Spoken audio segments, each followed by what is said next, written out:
So this week, of course, I am going to continue with the series of studies that I have started. I started a couple of weeks ago, which I have entitled The Mother of All Wars. Before I progress a little further, I was a little negligent because I noticed that there is somebody in the room that I'm seeing for the first time. I don't think I can pronounce the name. It's MOW3. MOW3. I know if I saw that name before, I would not have forgotten. So I'm sure I'm seeing it for the first time. I think it's Lupia. I'm not sure if this is somebody, what country this is, but I want you to know that we are pleased to have you with us, and we hope you will be blessed today. Do you want to just unmute and say something about yourself? All right, if not, that is okay as well. So we're happy to have you with us.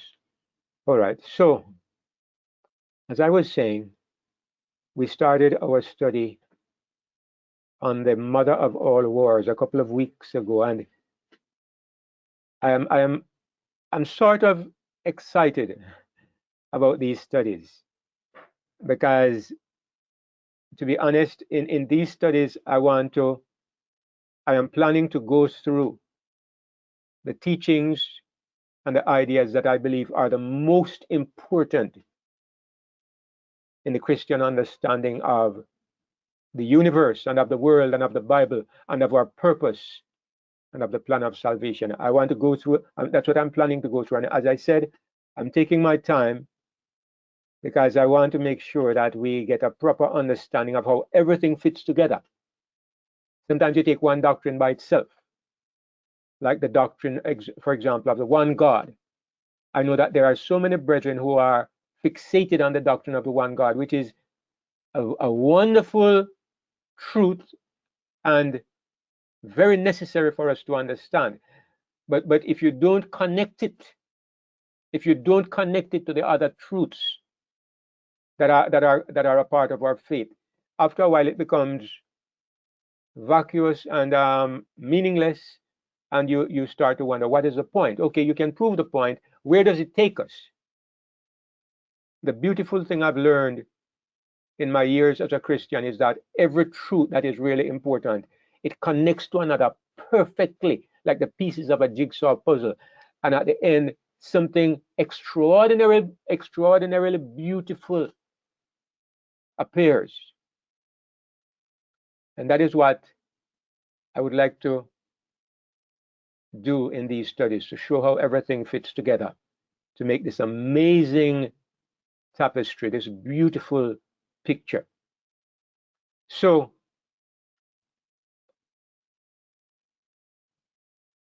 I am going to start this morning by doing a little bit of a revision on what we did last week, and I'm going to be using my images and my Bible back and forth. So as I said, I want us all to regard this as a Bible study and not so much a sermon. When I am trying to preach a sermon, I have something in mind, I have a time frame, I have things I have to cover. But we are doing a Bible study, which means that I'm not going to be rushed, and I'm not going to determine how far we proceed. Wherever we reach at the end of the time, that's where we're going to stop until next week. But anyway, let me start by doing a revision of what we looked at last week. And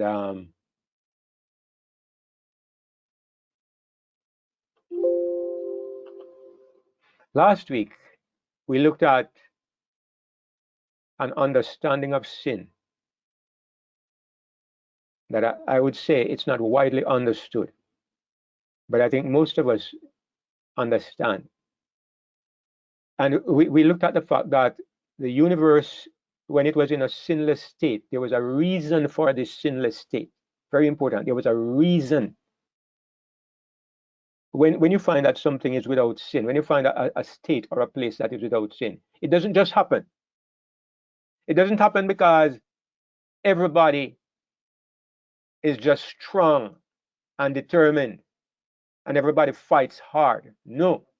When you find a place that is without sin, the only reason in the universe is because God is all and God is in all. That's the only reason why there's no sin. And we understand this because Jesus told us very clearly that there is only one good, and that is God. In Revelation 15 and verse 4, I believe it says that thou only art holy. So we get this message in the Bible. Without God, there's no goodness. Without God, there's only sin. Without God, there's no holiness. And what we saw is that sin existed. Sin came into existence because somebody divided the universe in two. And when we say he divided the universe, we don't mean that he took an instrument and made a physical division. What Lucifer did was he brought a philosophical division. Maybe you could call it a doctrinal division.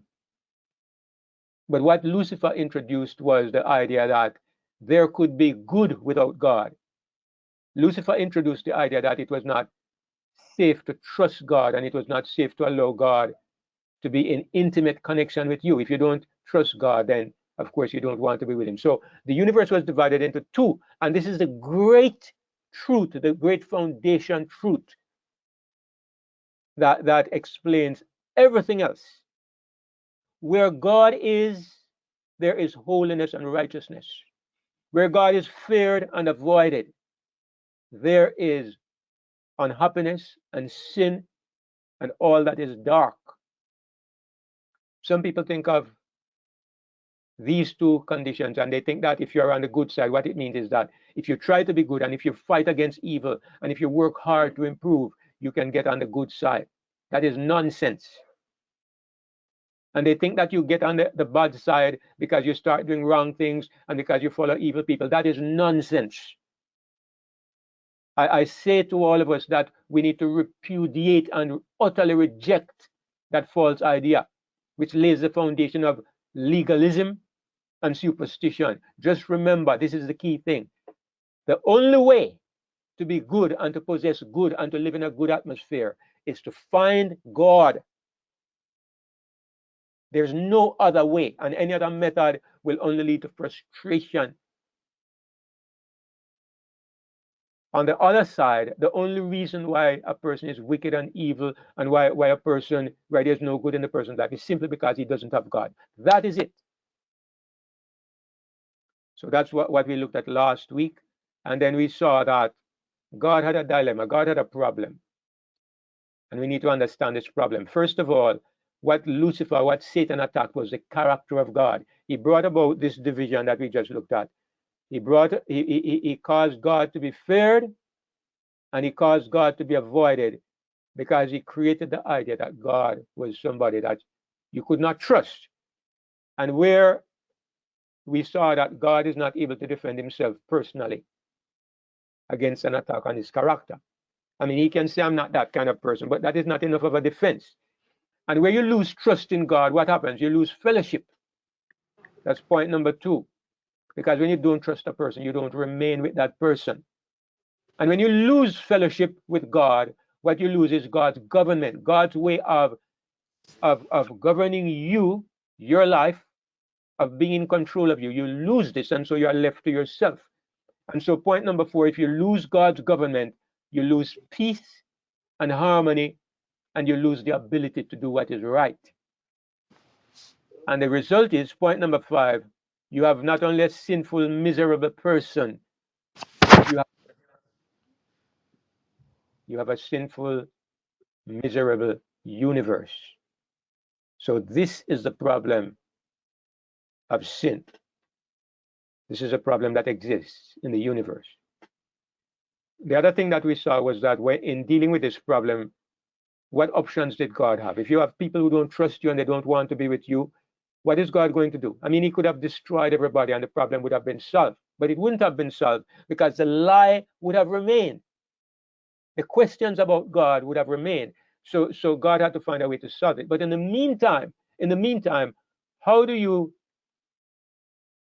preserve order in the universe? God has to preserve order. Point number one, he has to keep order. He has to find a way to restore the universe, but in the meantime, he has to keep order. And how do you keep order in a place where people don't trust you and they don't want you? How do you keep order? What he has to do is to overrule your power to choose. He takes away your choice. He doesn't allow you to make choices.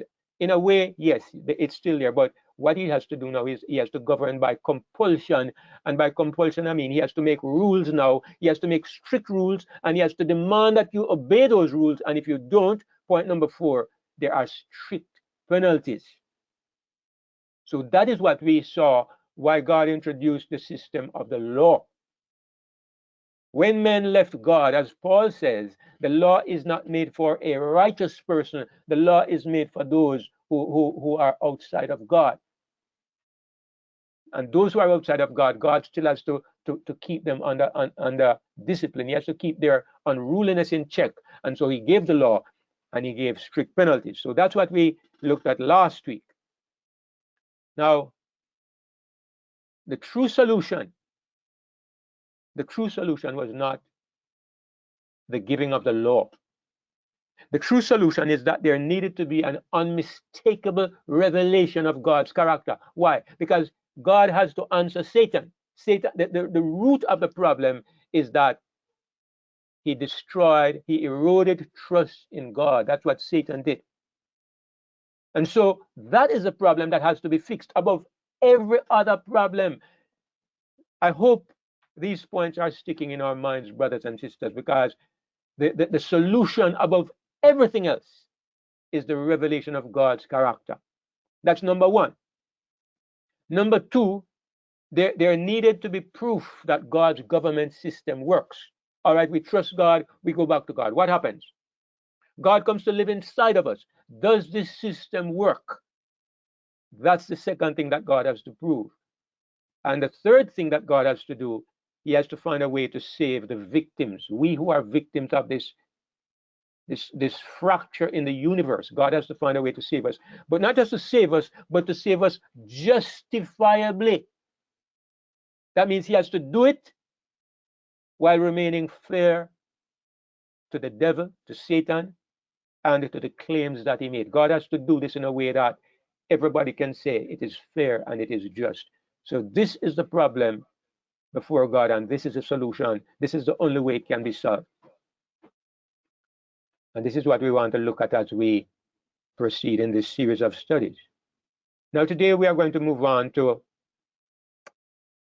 the next, let me say the next element, the next thing that we need to understand. And so today I want to talk about corporate identity. And even a little bit more, I will say corporate identity and sin. I want to look at this topic as it relates to the problem of sin. Now, first of all, I want to define what do we mean when we say identity. The phrase is something that I think we understand, but we're just going to make sure that we look at it a little more closely to make sure that we don't have any misconceptions about what we are talking about. Now, first of all, identity. According to the Oxford Dictionary, identity is who or what a person is, a person or a thing. Who or what? Who are you? Or what are you? I mean, even if you are a dog or you're a cat, identity still is relevant. In our case, we would say who. Okay? So identity means who are you? And I suppose depending on the context, you can have several different answers. You know, there is a craziness going on in the world right now where men are identifying as women and women are identifying as men, and some are identifying as cats. Some are identifying as birds. I know there's even one big oversized man in his 50s who's identifying as a baby. And some of these people really need psychiatric help, and some of them just need a proper old-time flogging. But anyway, this word identity has become a major talking point these days because of that kind of craziness. But we want to look at it in a little bit more sober way this morning.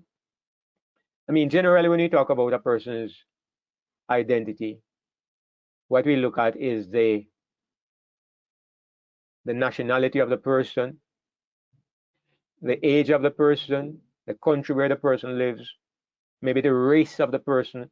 A few things like this really give us an idea of of the identity of the person. But what we really mean is we want to understand the background and the nature, certain things about the person. According to the Merriam-Webster dictionary, another dictionary, it says it's the distinguishing character. It says basically the same thing, but it highlights it a little bit more, expands on it a little. It is who a person is, or it is the distinguishing character. You know, I have, let us say, for example, I had a twin brother. My identity is different from his, but what makes my identity different? Usually, when you meet upon twins, you start trying to find out, how can I know this one different from the other? Sometimes it's just that there are inflections in the voice. Sometimes one has a little mark somewhere. And after you get to know them very well, you begin to pick up quite easily who is who, because the resemblance is not perfect. The only place you have perfect resemblance is in God and his son. And then that again is character. It's not necessarily the outward appearance. So identity really refers to the distinguishing character. How can you identify, how can you point out one person different from another? And there is a third element I want to add. If you look at the definition from Wikipedia, it adds something.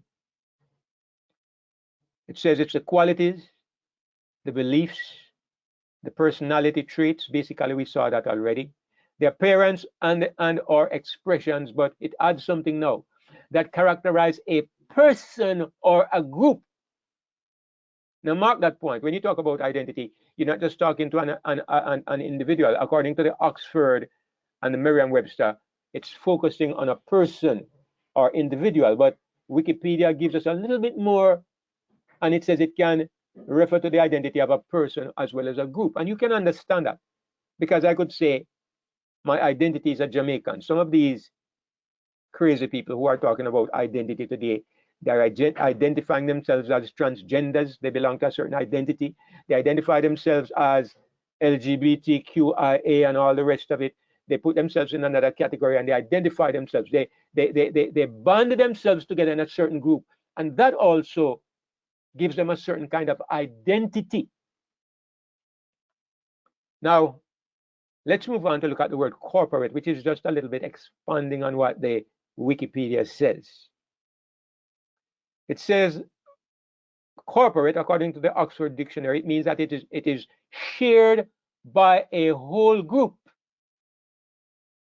So that's what the word corporate means. If you look at what Wikipedia says, it characterizes a person or a group. And here, you just add the word corporate to emphasize that point. It is shared by a whole group and not just a single member. So we don't really have a membership structure in this fellowship, but I could say that in a way, we all share the identity. What identity do we all share? The identity we share is that we choose to come together on a Sabbath morning at 10:30 and to study together. That's a part of our identity. And that's why somebody will say, oh, you belong to that group that meets online on Sabbath mornings. So they are identifying you by a certain characteristic. And they're not just identifying you now as a person, they're identifying you as a part of a group. And so you could say corporately, that maybe would not be too perfectly applicable, but you understand what I'm saying. Corporately, what makes us all similar is that we all choose to meet together 10:30 on a Sabbath morning. So that's our common identity. Now, that's just one part of it, because some of us are male, some are female. We're not corporate in that sense. Some of us are Americans, some are Jamaicans, and all over the world. We're not corporate in that sense. So some of us are one race, some of us are another race. We're not corporate in that sense. But we can find some, in terms of our meeting together on a Sabbath morning, we have a corporate identity. So, according to the Merriam-Webster dictionary, it adds another element. Now look at this, and this is important. It says it is endowed by law. Look at the next phrase. With the rights and the liabilities. The rights and the liabilities of an individual. I think that's important. The rights and the liabilities of an individual. What does this phrase mean? The rights and the liabilities. It means that whatever right one has, everybody has the same right. And what about liabilities? It means that whatever shortcomings or disadvantages one has, everybody has those disadvantages. Now, I am acutely aware of this, and this is why, sometimes one of the things that I believe, even in our WhatsApp group, is that everybody has the right to share his opinion. If one has the right, everybody has the right. So it's not right for me to say, Sister Mariana, you're free to talk. Sister Rose, you're not free to talk. That is not right. That's not fair. That is a law that would be unjust. And so Merriam-Webster points out that if we have corporate identity, then we should be, by law, we should have the same rights. But notice, we also should have the same liabilities. And I can understand this because I'm a Jamaican. And when the government goes and borrows money from the IMF and the whole country begins to suffer, I also suffer under that liability. So because you belong, because you're a part of it, whatever liabilities come upon the body, you also suffer it. If you're a Seventh-day Adventist and the Adventist church leaders go and give a medal to the Pope, or they become a part of the Ecumenical Council, you are a member, you're automatically implicated in what takes place because you're a member, you're part of the corporate group. So I just wanted to explain that. But let's go to the Bible here now, and we're going to proceed a little further with this idea of corporate identity. Look at what the Bible says in Hebrews 7 and verse 9. And it's talking about who was greater. Was it the Levitical priesthood, or was it the priesthood of Jesus Christ? That's what is being discussed here in Hebrews 7. But look at what Paul says. He lays down a principle that I want us to consider because he's talking about corporate identity. Look at what he says. And as I may so say, Levi also, who received tithes, paid tithes in Abraham. What he's showing is that Abraham paid tithe to Melchizedek. He's really talking about Melchizedek, right? He's showing when Abraham met Melchizedek. He says Abraham paid tithes to Melchizedek, and Levi also, who he received tithes. In other words, the Israelites paid tithes to Levi, and that suggests that Levi was a great priest. But he says Levi himself paid tithes to Melchizedek. Now, when tithes were paid by Abraham to Melchizedek, Levi was not even a thought in Abraham's mind, because Abraham had Jacob, and then Jacob had Levi. So when Abraham paid tithes to Melchizedek, Levi was somewhere in the genes of Abraham, way back in the genes of Abraham. But Paul says that Levi paid tithes when Abraham paid tithes, and he's operating on this principle of corporate identity. Even though Levi was not yet born, he's saying that Levi was a part of Abraham's existence. And so whatever Abraham did, Levi did it also in this sense of corporate identity. I hope you're understanding what I'm saying. If there are any questions or clarifications needed, I will make sure that we have a few minutes at the end when we can respond to those questions. I think most of us might understand, but at least I want to emphasize it and go back over it, because as simple a matter as this might seem, it is vital to understanding what true Christianity is about. So, when we were looking back at what it says there in Wikipedia, it says it was to be endowed with the rights and the liabilities. So I want to go back. I want to look at that from the Bible and see where the Bible brings out that point. So let's go back to the Bible. And I want you to look at where the rights of one person fell upon another. Genesis 18 and verse 26. Look at what happens here. And the Lord said, if I find in Sodom 50 righteous within the city, then I will spare all the place for their sakes. Do you see the concept of corporate blessings?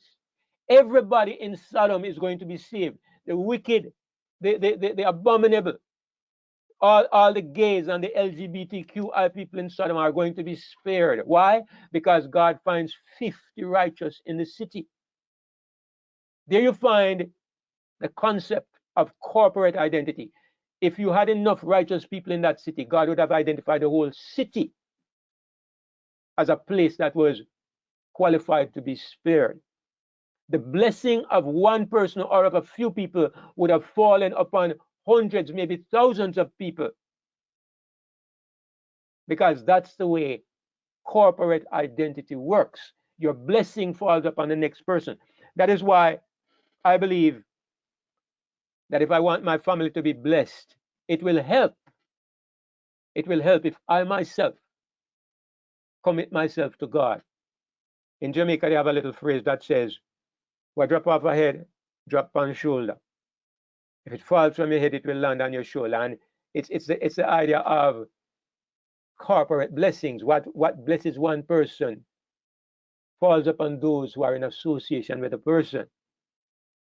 So God expresses this idea here when he said he would have saved Sodom, not just for 50, it went down to 10.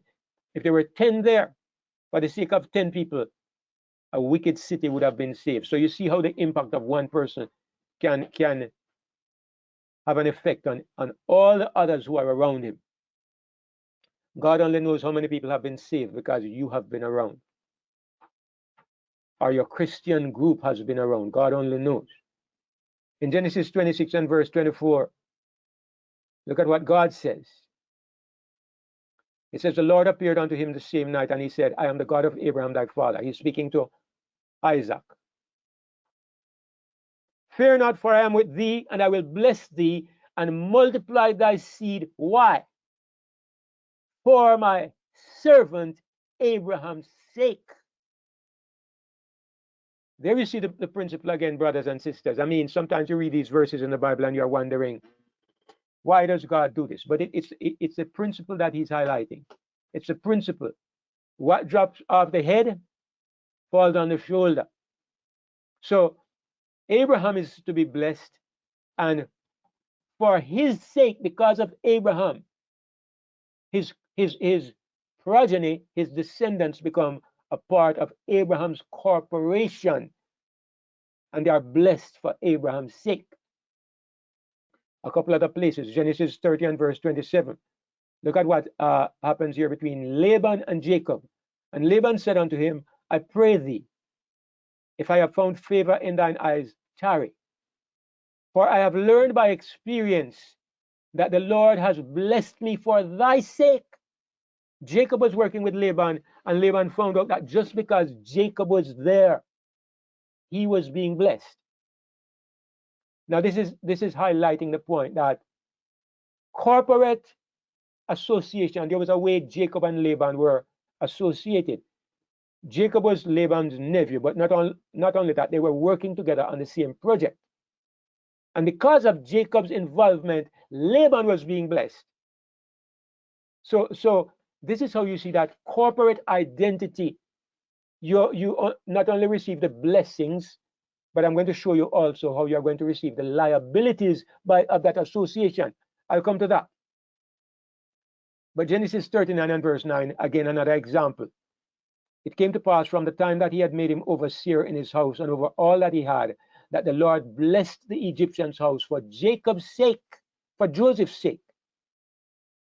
And the blessing of the Lord was upon all that he had in the house and in the field. This man Potiphar, a heathen man, an Egyptian, a worshipper of false gods, his house was blessed. He was blessed. Why? Because a man of God came into fellowship with him, came into association with him. And his connection with this man brought blessings into his life. That's what we mean by corporate identity. Or that's one of the aspects or benefits or implications of corporate identity. But I want to point out that it works the other way also. Because look at this.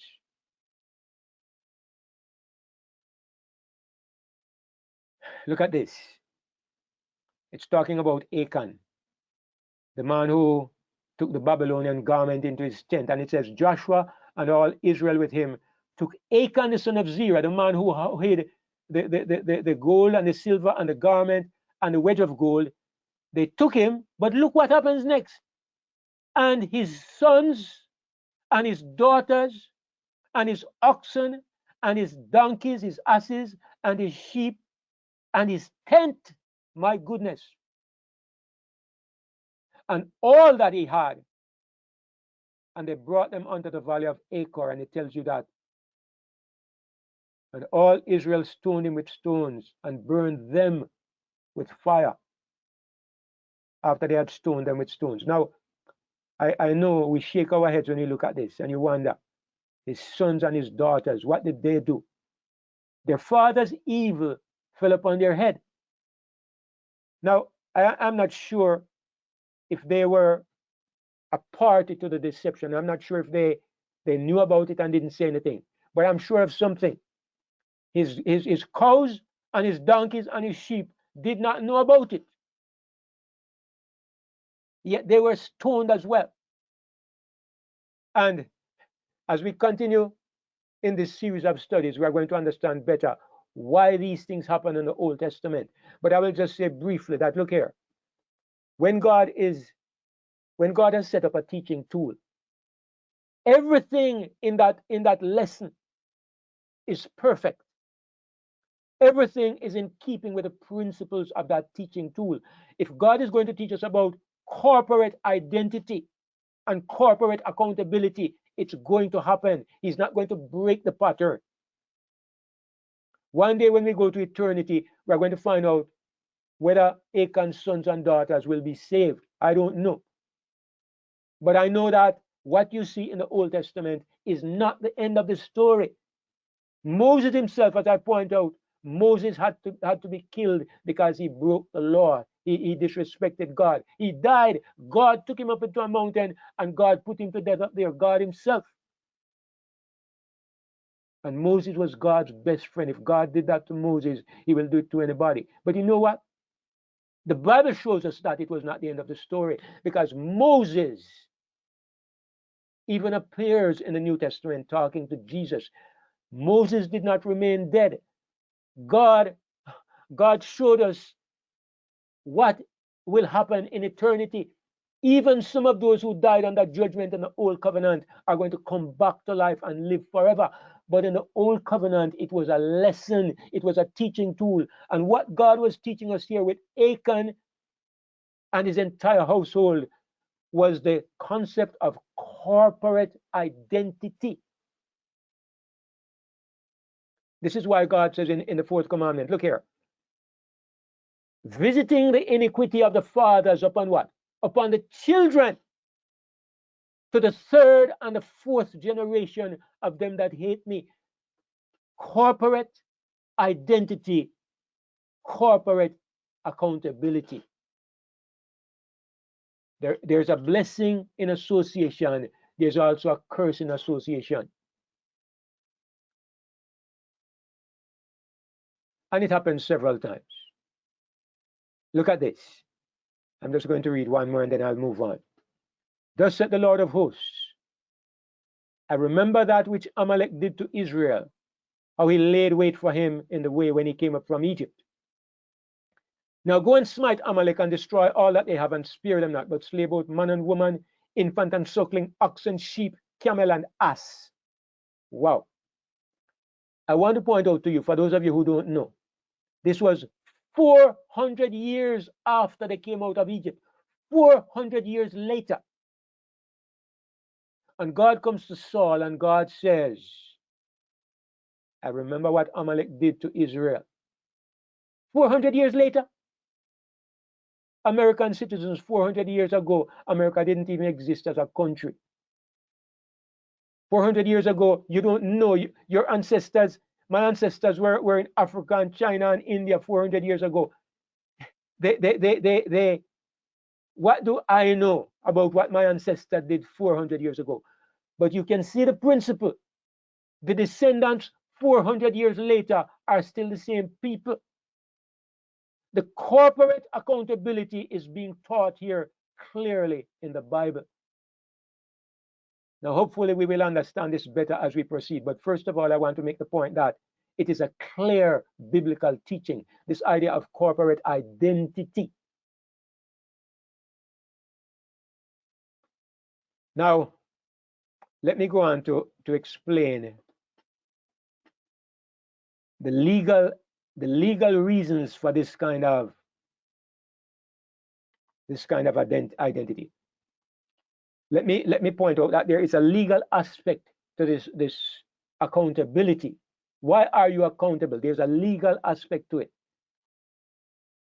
Legal accountability means that you're entitled to inheritance, right? Why is it that when you die, your children get what belongs to you? By law.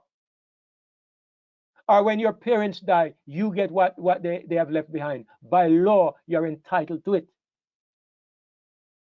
This principle of corporate accountability, it exists not just in the Bible, but it exists in our society.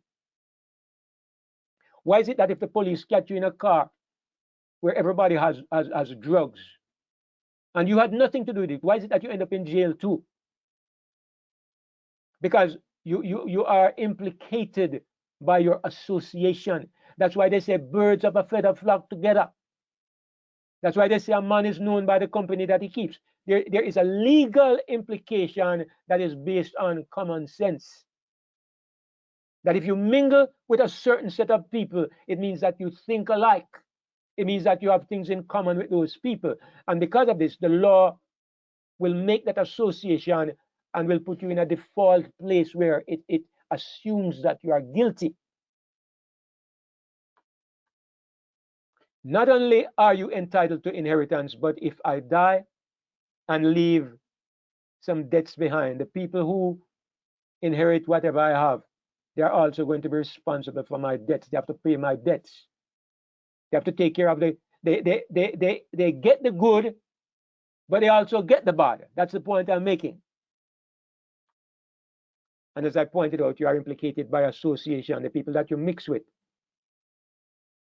You automatically get tied up with those people. And this is what we mean. This is a part of the whole aspect of corporate identity. Now, why am I going through all of this in such detail? Because there are some people who will deny that such a thing exists. They will say it is unfair, it is unreasonable. How could God identify us with what is bad or with people who are bad? But I'm trying to show you that it's not only God, it exists where human beings exist. And you can see that there is a logical reason for doing it. And as we continue to examine a little bit more, you will see why. Now, I put this sign up there because I want to make the point. Be careful of the group that you put yourself in. Because corporate identity is important. And I know I might be cutting our own throat when I say this. But remember, you have groups that are beneficial and you have groups that are harmful. And I'm hoping that by God's grace, this group is beneficial, that by entering this group, you will obtain blessings and not curses. But still at the same time, it is a thing to remember that you are implicated by your associations. So when you're becoming a part of something, enter at your own risk, because you're going to, what drops off the head will drop on the shoulder. You are going to be benefited or cursed based on your associations. Your corporate identity will bless you or will hurt you. Maybe it will do both, but it will do more of one. So why are you implicated if you belong to the group? Well, let's look at some other reasons. We saw that there's a legal implication, but look at some other reasons. First of all, genetic identity. I know that genetically I belong to the tribe of Clayton. It's interesting, my children have made a little WhatsApp group, my sons, Annalie, Dave, Daniel, and Angie. And they have labeled the group, I'm not a part of the group, but they call it Tribe of David, which is kind of, it gives you an idea that they believe that they have an identity. And that identity is their genetics. They all belong to the same genetic identity. And so they have formed themselves into a group, and I'm going to tell you, they are so closely knit in that group that any problem that comes upon one, it comes upon all. And any benefit comes upon one, it comes upon all. And this is based on the genetic identity. And what does that do? Not only does it give you the same nature, similar nature, they kind of resemble each other, but they kind of behave alike and think alike. So that gives them a genetic identity. And so you could almost safely say, if one of you is guilty, the other one is there. The other one is guilty too. You know, interestingly, a few years ago, somebody broke into our campsite. It's way out in the bush. And we had some guys working there, doing some work on the place. And one of them was a thief. And after the work was over, he came back with some of his friends and a truck, and he stole the solar system, and he stole lawnmower and all kinds of things, and they took off. Anyway, Brother Howard was able to do some detective work, and he was able to find who did it, and he got the police, and he went for them. Went for one of them that they were able to identify. And while they were questioning this guy to find who was involved, again they found somebody who knew this guy well. And the person said, look here, if he's involved, then you can go to such and such a person because he's involved too. People know him so well that they know that anything he's doing, he has a friend who will be involved too. And the police went to the home of that friend, and they found equipment from the camp at home. He wasn't there. The police had no suspicion of him, but just because he was friends with the other guy, they went for him. And when they went there, they found all the evidence that he was a part of the robbery. So the point I'm making is that birds of a feather flock together. And when you have a genetic identity that is the same, it's worse. You not only have the similar habits and like to be around each other, but you're also you have inborn tendencies to behave the same way. Then you have cultural identity, same mentality. All right? I won't even begin to talk about that, but I can tell you that the behavior of the Indians is different from the behavior of the Africans. And even in Africa, you have the people in South Africa behave differently from the people in Kenya. I went there a couple of times and I saw that so strikingly. You can almost tell which part a person comes from by being around them a little bit. Same thing in America. You go to America and the people in New York are very different from the people in California, very different from the people in Texas. And then you can break it down further. But at the same time, you have a common American mentality. All right, there are some things they talk about a lot that you don't hear other people talking about. You see them always talking about the American Constitution and that kind of thing, and they talk about for the good of America. They are more nationalistic than maybe most places in the world. Anyway, but you have the same kind of mentality. When I was in America, I discovered that it was almost like cursing a bad word to use the word nigger. I was in a place with another brother, a white guy, and there was another white guy who came in, and he was talking about doing something, and he used the word nigger. And my friend looked at me like he thought I was going to blow up. It's nothing to me. I'm not American. I'm a Jamaican. I have no idea what the fuss is about. And for me, it's nothing. But for an American, it's like the end of the world if somebody calls you a nigger. It's nothing to me. Our culture is different. We don't have that same kind of mentality. So you have cultural identity that people see you and they know where you are. And that's a part of your identity. And that's another reason why you are implicated. Like people will say, Jamaicans make trouble everywhere they go. All right. You're implicated. Why? Because you're a Jamaican. Not because you have done anything, but by association, you are identified. So you have your own individual identity, but you belong to the group. And by belonging to the group, it gives you a common aura. And of course, you have the national identity. I touched on that already, which means you have the same kind of attitude. And the last thing is that you have historic identity. It means you have a similar behavior. You know, God said, go and wipe out Amalek. Go and destroy Amalek. 400 years later, you know what the problem was? You know what the real problem was? Amalek had not changed. The same attitude of hatred for Israel, the same thing that made them attack Israel from the rear. 400 years ago, the people had the same kind of behavior, same attitude. And so when God says, I remember what they did, God is actually saying, nothing has changed. It's the same. And that is why a person is implicated for his corporate identity. These are some of the reasons. Now, let me go back to my Bible briefly.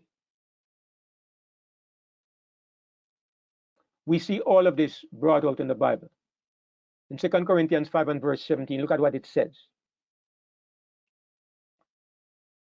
Therefore, if any man be in Christ, he is a new creature. What is this talking about?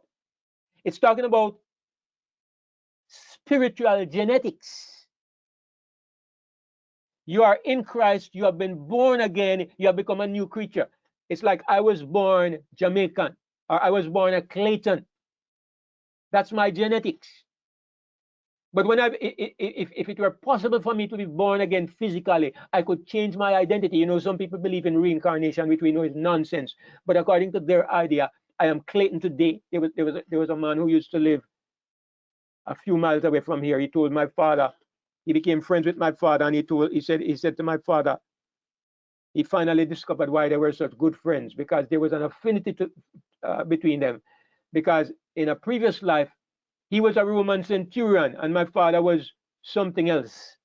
And the both of them had some kind of relationship way back 2,000 years ago. So he discovered why they were friends, which is absolute rubbish. But at least what I'm saying is it presents a concept of how you could be born again physically. But this is not what the Bible is saying at all. You become a new creature because spiritually you have received a new spiritual DNA. So you become a new creation. Old things are passed away and all things are become new. So the Bible teaches us that there is a way to receive a new identity. And I want to point out, I'm going to say it now in case I forget. This new identity that you receive is a corporate identity. Just as how corporately I'm a Jamaican, corporately I'm a Clayton, corporately I'm a preacher, because you have many who are in my category. Corporately, you can have many different connections that fit you into a certain category. When somebody says there's a person who likes to say that all preachers are thieves because they're only eating people's tithe money. I don't say much in those conversations because I'm a preacher, and I know that I have never in my 40 years of preaching, I've never ever said to one person, send me money. And I've never said, I'm lacking and I need money. Never. And I would die before I ever say it, which is why I don't preach about tithes and offerings, because people might misunderstand. But the point is, by being a preacher, the accusations fall on me. Okay? So it's just an example of how when you are in a certain category, you can be blamed, you can be implicated, as well as you can be You can be blessed as well as you can be cursed. But by belonging to a category, more so if you choose to be in that category, more so if you are in the category and you can't get out, then you have this implication. Now you can get in by being born. That's one way, and the Bible points out that this happens. You can also get in, the Bible uses another word. It says, having predestinated us, Ephesians 1 and verse 5. Having predestinated us unto the adoption of children by Jesus Christ. So you can be born, and it also uses the phrase of being adopted, because that's another way you can obtain identity. You are adopted into a family. You may not have the genetics, but still you become entitled to the benefits and the liabilities because you are legally a part of that family, even if genetically you didn't make it. The third way that the Bible identifies is through citizenship. In Colossians 1 and verse 13, it says, who hath delivered us from the power of darkness and hath translated us into the kingdom of his dear Son. The kingdom you belong to brings benefits and liabilities. I know one of the things that happens is that in America, people are afraid of the IRS man. They don't want to be visited by the IRS. They don't want to be audited by the IRS. I mean, when I live in a little country like Jamaica, I don't feel the same kind of fear because nobody is coming to my house to inquire about taxes. The system is different here. I know there almost everything is taxed. One time I opened an account so I could receive US funds because people were supporting and they were sending money.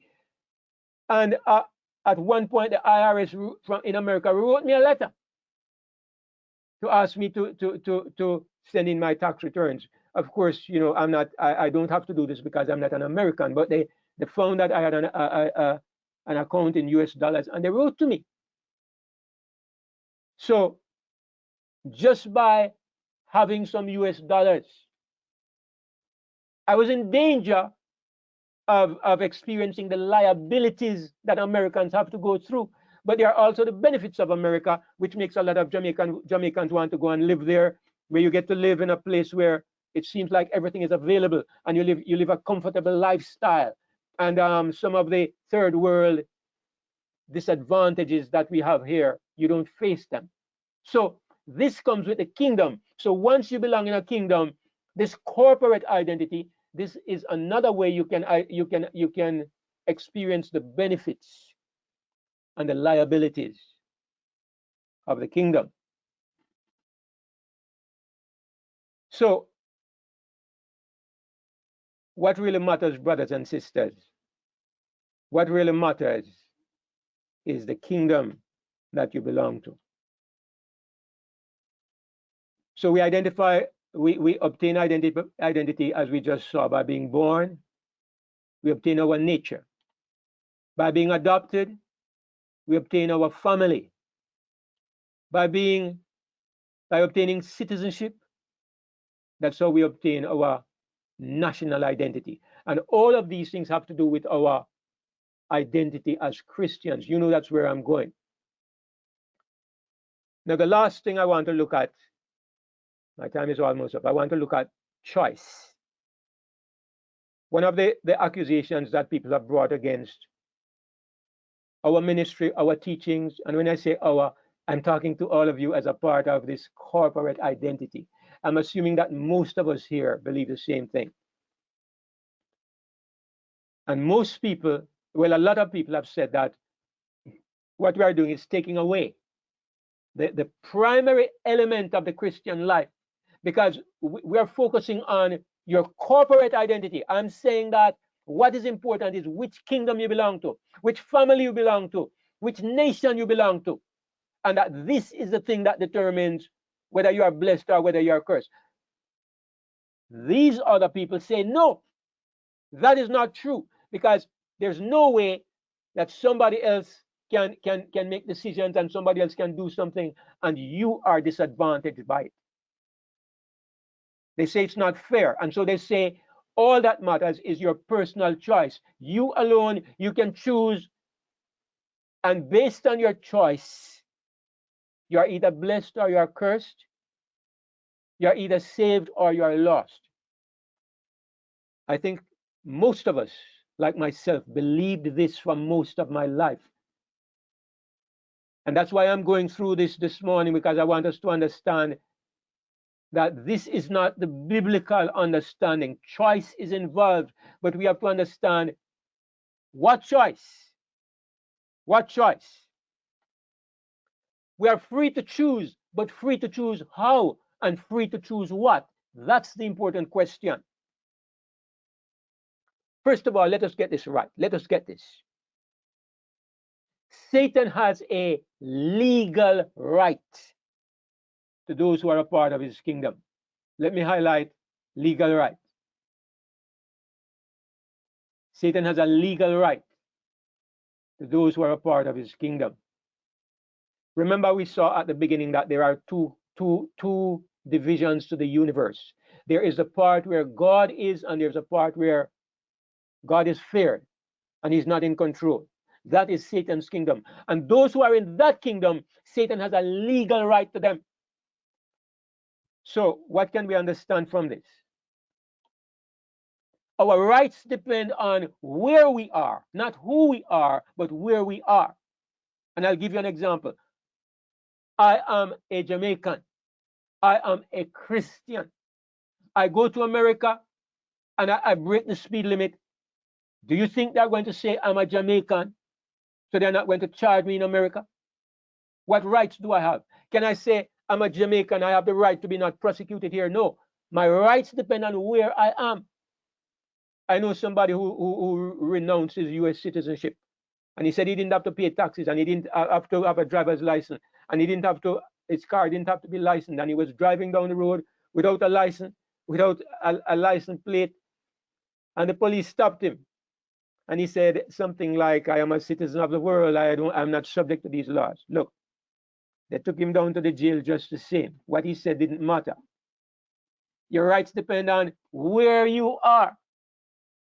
If you are in America, the rights that you have depend on the state of America. If you are in Jamaica, same thing. It depends on the laws of Jamaica and whichever group you belong to. You don't go to a group and you impose your individuality there. You live by the group that you are in. An important point to remember. They don't depend on our personal ideas. We can choose our kingdom. This is where choice comes in, brothers and sisters. This is where choice comes in. You can choose your kingdom. Free to choose what? You can choose your kingdom, but you can't choose your rights. If you are in kingdom A, you're entitled to certain privileges and rights in that kingdom. If you are in kingdom B, you will live by the principles of that kingdom. Do you understand where we are going? And do you understand why this is so important? Because it reveals and it manifests an understanding of the way of salvation and the state of salvation and what we need to choose. What choices do we have? We can choose our kingdom, but it can't choose our rights. The rights go along with the kingdom. You may put it this way: you can cast your vote, and whatever you get, you take. All right, America, let me put it in the context of America. Joe Biden or Donald Trump? I don't know. As a Jamaican, it looks like it's the devil and the deep blue sea. But anyway, if you vote for Joe Biden, once you have voted, don't complain because anything you get, you take. You're not going to vote for Joe Biden and then tell him what he's to stand for. Same thing with Donald Trump. You're not going to vote for Donald Trump and then you tell him what he must do. No. When you have voted in Republican or Democrat, you take what you get. You choose your sides and then you take what you get. And I am applying all this to salvation and our kingdom and the conflict that is taking place in the universe. We can cast our vote, we can choose our sides, but you don't determine what happens in those kingdoms. Once you are in the kingdom of light, your privileges are automatic. Your liabilities are automatic. You know you're going to be attacked by the devil automatically. You know he's going to slander you and say bad things and try to destroy you. That goes with the kingdom. Choose your kingdom, and if you know if you're going to Satan's kingdom, you can prosper in this world. You can go along on an easy ride, but you know that you're going to become more and more evil, and at the end, you're going to end up in eternal death. You don't get the right to choose what happens. You know, if you're in God's kingdom, your life is going to become more and more holy. If you are in the other kingdom, you're going to become more and more evil. You don't get the right to choose what happens in each kingdom. You just get the right to choose your kingdom. When you understand that, you won't try so much to improve yourself, you'll try to make the right choice. Because when you have made the right choice, the improvement will follow, or the degradation will follow. And you know, I should really say this a little differently, because we are all born into the wrong kingdom. What we have a choice is to choose the right one. We're already in the wrong one, so that one choice is really the choice to choose the right kingdom. So remember, this is how sin exists. There are the two places. You get to choose your kingdom. In one kingdom, God is all and God is in all. This is the kingdom all of us have theoretically chosen. If we have really chosen this kingdom, if we have really committed ourselves to our God and to our Savior, this is our truth. God is all and God is in all. The other side, God is feared and God is avoided. You don't have a choice. You can only choose to get out of the right kingdom and into the left one. Why a corporate system? I think this is my last point. I'm a little over time. Why did God set up the universe? Let me go back to the question. Why did God set up the universe to run this way? Because God could have made it differently. That's one of the questions that comes to mind. Why set up a system where if one person does something, those around him inherit it? Why? Couldn't God have done something different? Why did this planet Earth fall under the corporate condemnation when Adam chose to sin? Because that's what we are really looking at. We are looking at Adam's sin, and it came upon all men. The issue, first of all, brothers and sisters, was a system of governance. Let's understand that. I'm going to express this a little more clearly in a moment. It needed a nation to settle the questions. You have different forms of government. I see you, Sister Tiffany. I'll let you go in a moment. We have different kinds of government. You have democracy, dictatorship. I didn't know there were so many of them. Monarchy, totalitarianism, aristocracy, theocracy, and all of those. There are different forms of government, and the question is, what kind of government is best for the universe? That's the question. How do you answer the question of which government is best? You need a nation of people. You need a group of people to demonstrate your government. One person won't do. This issue involves the human race, not just Adam. Adam sins, God allows Adam to die, or God puts Adam to death. Nothing is settled because one man cannot demonstrate the efficacy of a government. One man can be what we call an anomaly. It can be just an accident with one person, or you can't really see very well from the life of one person. So when Adam sinned, why didn't God stop it there? One of the reasons was that it needed a race of people. It needed a nation of people to demonstrate the government that really works. One person could not do this. And so from the beginning, it was about who governs the universe. And from the beginning, God knew that only his government would lead to happiness. So when Satan challenged God's government, God had to demonstrate which government is better. So what he did was, when man fell, God allowed Satan to have access to a race of people. And everything depended on the race, not the individual. That's why God made it operate on the basis of a corporate system. We, the church, are that race. And the final point, we are lost as a group, as a nation, and we are saved as a group, or we are saved as a nation. I'm going to read one Bible verse and then I'm going to stop because I want to just tie together the reason why I've looked at this today. The Bible says in Romans chapter 5, 2 verses, verse 12, by one man sin entered into the world, and death by sin. And so death passed upon all men, for that all have sinned. The Bible says one man sinned, and the corporate consequences fell upon all men. We're part of that family. We're a part of that nation. We're a part of that race. We suffered the liabilities that Adam brought, not upon himself, but upon his entire race. That's what I've been trying to emphasize today in looking at this corporate identity. And if you go down to verses 18 and 19, look at what it says. Therefore, as by the offense of one, judgment came upon all men to condemnation. It's this corporate identity. Even so, by the righteousness of one, the free gift came upon all men unto justification of life. You can choose your nation. You can choose the man.